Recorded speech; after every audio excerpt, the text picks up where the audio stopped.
Welcome back to Favor Healthcare Institute Academy. We are going to demonstrate our skill. And our skill we're going to do transfer of the resident from bed to the wheelchair. This skill you have to also combine with ambulation because you have to ambulate the residents before you have them to sit down. So I'm demonstrating our skill from the state of Minnesota, and we're gonna follow our mock skills. What TMU want us to do, the headmaster, we're gonna follow those steps that we're gonna do. If you happen to have your mock skill and you have to know the steps that are written in bold, that means those are critical steps. You should never miss them. And we always say, we start by knowing what is the examiner watching you for? What does the examiner want you to miss? Because that's what they want to know. Do you know what you're doing? And what's the critical step? So for this skill, for the transfer of the resident from the bed to the wheelchair, I tell students we have 3 critical steps that you should not miss. It's a safety skill. Because if you don't transfer the resident well or ambulate the resident well, the resident will end up to fail. So you have to make sure your safety number 1, you must lock the bed. This is the skill. If you miss to lock the bed, you will fail.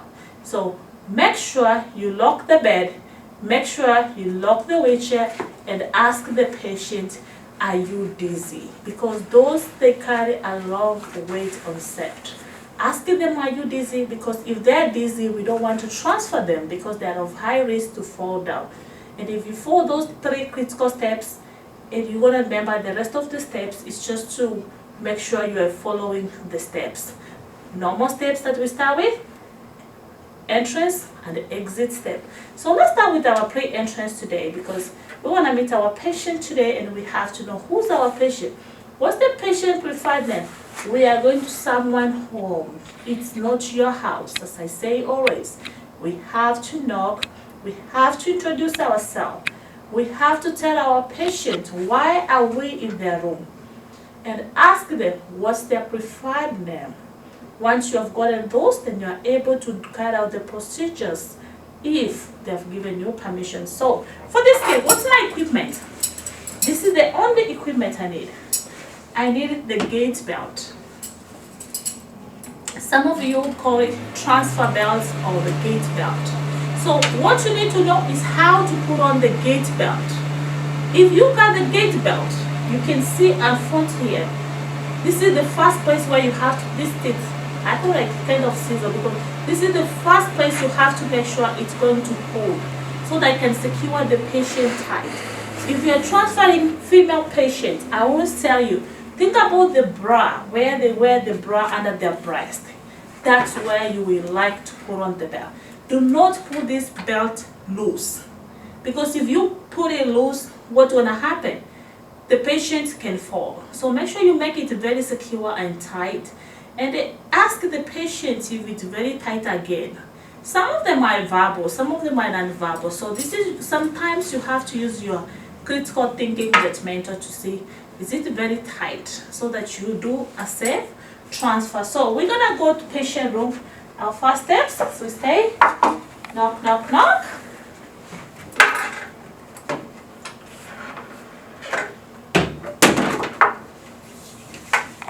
Good morning.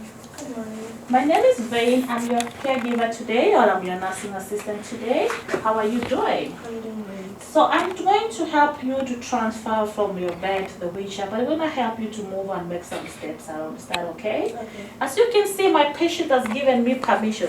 So a good student always will start by hitting a jackpot, by knowing what is the instructor waiting me to miss, then I'll fail. So I'll start by saying, I'm going to make sure I lock my bed before even I touch anything. Next, what I will come here is to make sure I lock my wheelchair before even I start anything. Once it's locked, my bed is locked, I lock. Now ask my patient, are you busy? No. Okay, so next I'm going to provide privacy.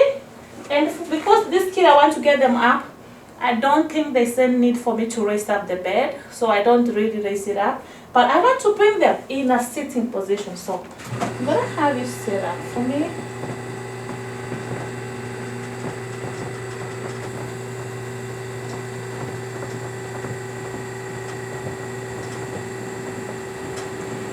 careful when you have them in a 90-degree ankle. It will be easy for you to swap their feet and move them around.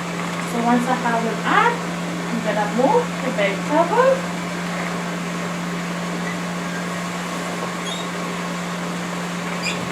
Okay. So think about this what happened. Once the patient is in a sitting position, so what do you have to think about? My patient was lying flat. I just have them to sit. We have what we call orthostatic blood pressure. It's the blood pressure that drops when resident change the position too quick. And again, I have to ask them, are you dizzy? Because I don't want to make an assumption. Maybe when they were lying flat and I'm changing their position, I need to know they're not getting dizzy as we go. So once I ask them, I'm gonna go ahead and put them the shoes while they're in bed. So I put on their shoes.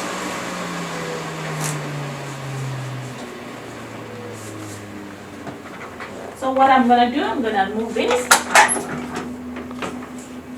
And now, look at the position I have to be. Think about using your back. You wanna break your back. We want you to use your thigh muscle. This is your thigh muscle. They're the strong muscles you have. So what I'm gonna do, I'm gonna have my wide base. Open my leg and just go, get one of these and these like this. Once I'm like this, I'm gonna ask my patient to help me to scoop to my side. In a count of 1, 2, 3, we're gonna move and you're gonna help me, okay? 1, 2, 3. So I'm gonna help my patient to scoop until all the feet are completely touching the floor. I want you to check before you start having them to stand.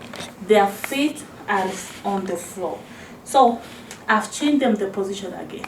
What am I supposed to do? I'm gonna ask them, are you dizzy? So once the patient says no, I'm gonna come with my gait belt. Okay, I'm here at the front. So I'm gonna come here. Because I'm gonna go under the bra for female ladies. I'm gonna go down.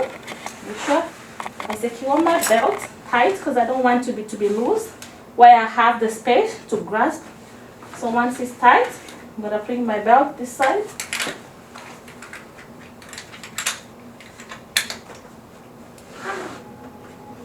So guess what I'm going to do again? I have to try to match my knee to my patient knee. So I can have them rest their arm on my shoulder. Then I'm gonna count in a count of 1, 2, 3, giving them instruction together. Okay? I'm gonna help you to count. In a count of 1, 2, 3, let's get up. 1, 2, 3. Are you dizzy?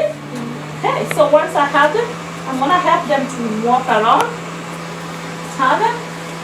I want you to be on their side as you are helping them to agree. I'm gonna just walk on the road, trying to make them to have 10 steps. We don't want you to be standing in the front of the residence. So once I have them to the chair, I'm going to turn them around. And I want to see how I'm holding the belt. I'm just grasping like this. This is how the side I'm on. So I'm going to give them clear instruction to move until their feet, they're able to fit the wheelchair. Okay, once you're there, can you hold for me the armrest of the chair? And in a count of 1, 2, 3, I'm going to have you sit down. In a count of 1, 2, 3. And then once I have them, I'll take off the belt.